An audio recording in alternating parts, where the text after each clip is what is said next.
খারাপ হতেই পারে। মায়া কাজ করতেছে। বলেন বলেন। আ 12 লাখ টাকার গরু 6 লাখ টাকা বিক্রি করলেন কেন? কয়টা গরু আনছিলেন? বাজারে গরু বেশি তো ওইজন্য আগে থেকে। অনেক বড় গরু আছে। হ্যাঁ, ওটা অনেক বড় গরু। হবে এটা? এটা 14 মণ হবে। 10 মণ হবে নাকি? না, 10 মণের বেশি, 14 মণ হবে এটা। আপনি নিজে বলছেন না? জি, জি, আমি 1 বছর আগে পালছি।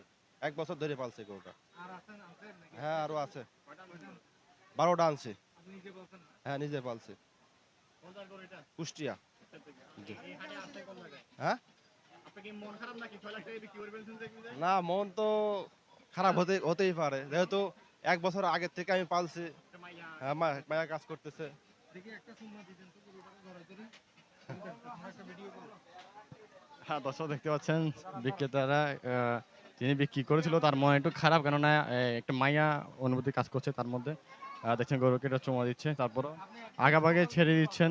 ছোট বলতে বলতে 1 বছর আগে থেকে উনি পালছিল বলে জানাচ্ছিল আমাদেরকে। তো পরবর্তী আপডেট পেতে আমাদের সাথে থাকুন।